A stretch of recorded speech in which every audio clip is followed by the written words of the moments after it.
Hello everyone. In this video we are going to set up a Gmail email address. So the first thing you do is go to google.com in your browser. Then you will click on the Gmail link. Over here is where you would sign in if you already had a Google account. Now you don't necessarily have to have a Gmail address in order to have a Google account. You can actually use any email address. But today we are going to set up a Gmail account so we can use it with our social media accounts. So we will click on the Create an Account button, and then we will come to this little form, Create an Account. I'm going to fill in my name and then desired login name, and I suggest you use your business name. My business name is Webs by Wagner. If at all possible, use your business name. At some point you will want an account with Google, and there are advantages to using your business name with your Gmail address, so I suggest you just set it up that way right away now. You don't have to. You can use a different name if you want to, but that's what I'm going to do for our demonstration purposes here. Now, I know I already have this email address, websbywagner@gmail.com, so when I click on check availability, it's going to tell me that it's not available, and it's going to give me some other suggestions. So for today, I'm just going to put a number in here and then check availability again, and that one is fine. And here I'm going to use my very secure password.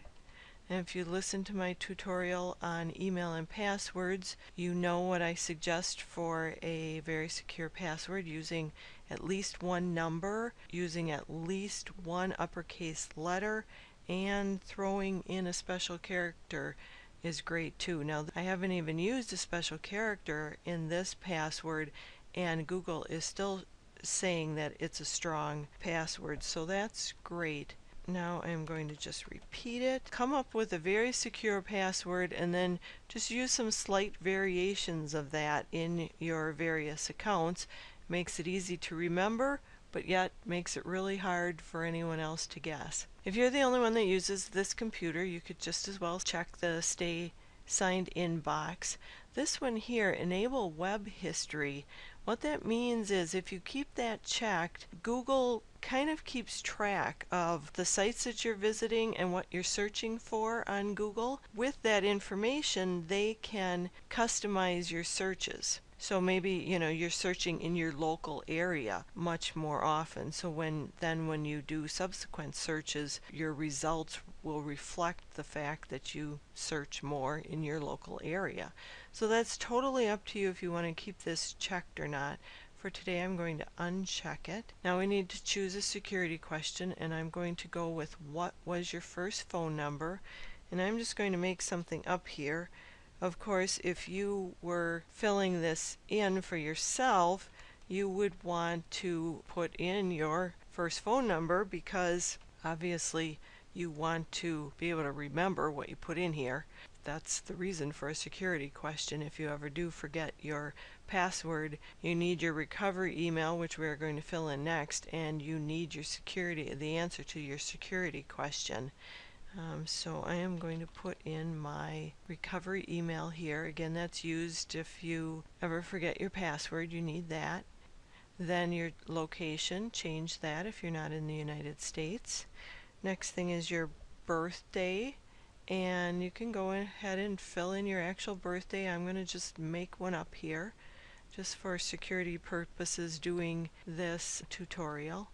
And now I have to figure out what these letters are. I think I can read it. Sometimes these are rather tough. I'm sure you've seen these around the web, the word verification. Sometimes they're called CAPTCHA. It's just a security measure for Google or whatever site you're on.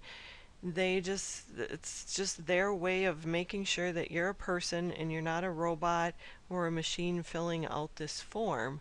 So I think I have this right. Some of these are really hard to read, and some of them are a lot easier. So this one isn't too bad. Down here is the terms of service, and of course you can go through this and read all of this if you like.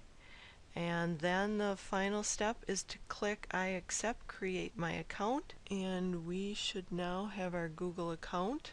and we will come up with a congratulations page. It's all set up. Show me my account. I'm going to click on that. And Gmail is really like any other email program. There's an inbox, there's a sent box. If we click on the more button, we see our spam, our trash. Up here we compose email, the delete button. Now we've received 3 emails from the Gmail team.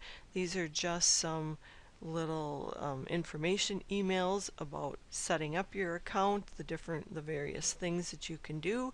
So go ahead and read those when you have time, and that's it. Your Gmail account is set up. Now you can use that email address with your social media and feel confident that you're not going to be cluttering up your other email. You can check this from anywhere, so that's great. There's a lot of advantages to having the online version of email.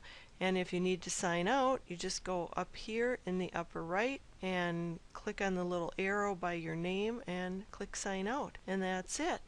Thank you very much for viewing this tutorial. I hope you got something out of it, and I hope you watch the other tutorials. Have a great day.